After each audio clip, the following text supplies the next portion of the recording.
What's up, everyone? I hope you're doing great. I'm definitely doing great, and I hope you're having a great day, week, month as well. This is a new type of video that I want to give a try, and it's actually called a month in review. So now that the month of July 2022 has passed, I want to review it, talk about the things that I've seen, experienced, heard, listened, and actually share them with you, and actually give myself a leeway into reflecting on the things that have happened in the month of July. Let's get started.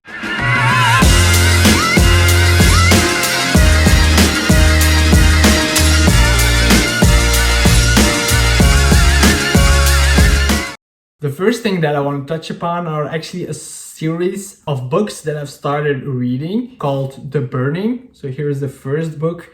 It's written by Evan Winter. So it's a series that's going to be 4 books in total. The first 2 books, which I have here, are already out. The third one is being written at the moment. I assume it has not been released yet, but actually really looking forward to it. The first book, The Rage of Dragons, has been on my to-read list for a while, but I was not really convinced if I wanted to read it.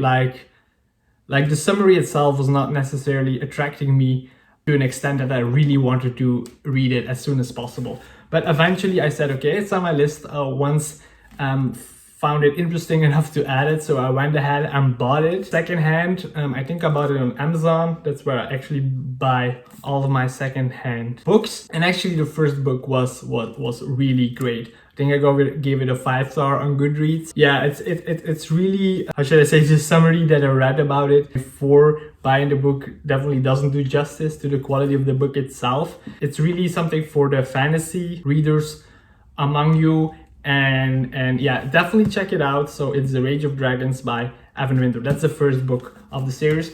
The second one, also great, is The Fires of Vengeance.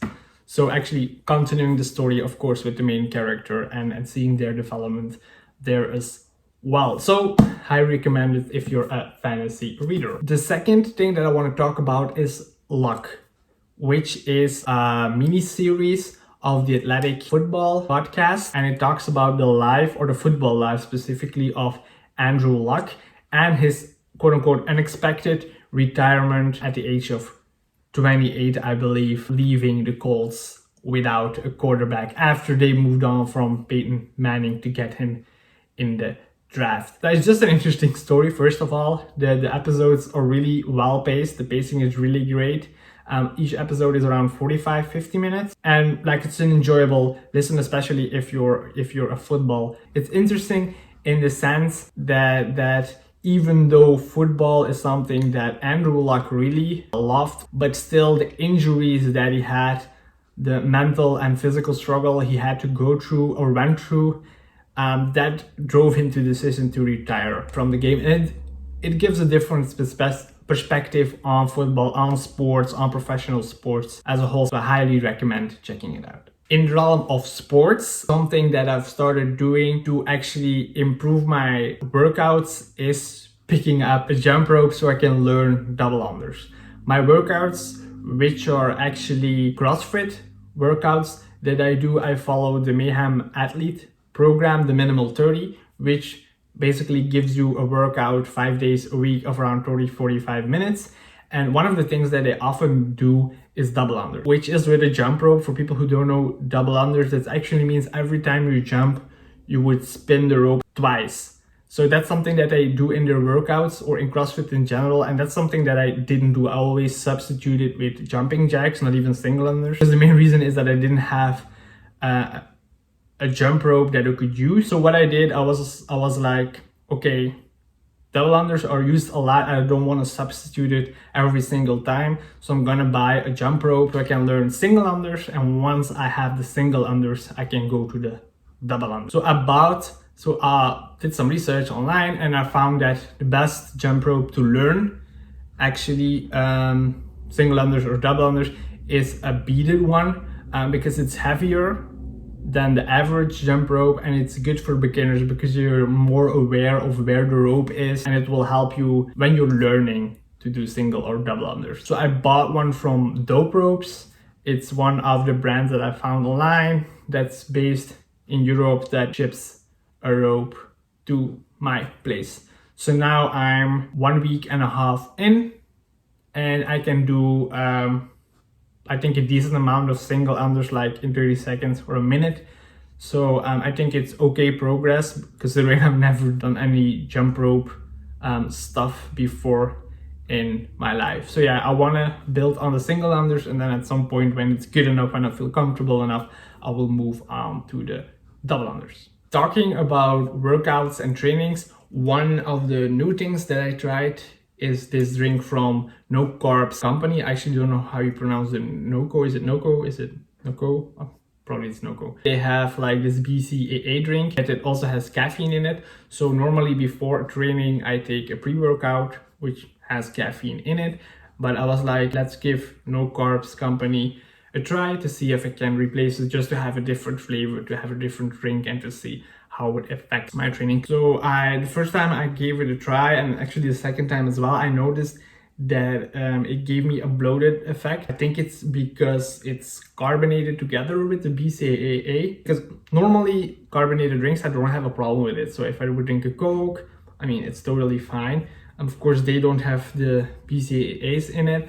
So I was maybe thinking the combination of it might give my stomach some issues. I also don't have a problem with drinks that contain BCAA solely. So what I tried is actually open the can, so it's not that carbonated anymore by the time I drink it the day after. So yeah, and that actually feels better. I didn't have any real issues that I at least noticed anymore if I did it that way. So I think the combination of both of them, carbonated and BCAAs, really upsets my stomach. I've seen though that they have non-carbonated drinks as well. So maybe next time if I would still order something, then I could have a look at the other options that are not carbonated. But besides that, the flavors that I have, I bought a mix pack of 12 and it has 4 different flavors in it. And actually all of them are really great. It has something like peach, strawberry, lemon, and then the other one is pineapple flavored, but all of them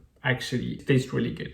And on the topic of food and drinks, recently a new donut store opened like 10 minutes from our place. It's from a chain called Royal Donuts. They have a couple of stores in Belgium already, and then a new one opened not so far from our place. And because we got some flyer, I saw that they also had a lot of vegan donuts. So I was okay, you know what, if you offer vegan donuts, then definitely want to give it a try. And I tried a couple of them, 4 different ones, like the classic one, some with chocolate, some with Oreos, and then another variation with chocolate.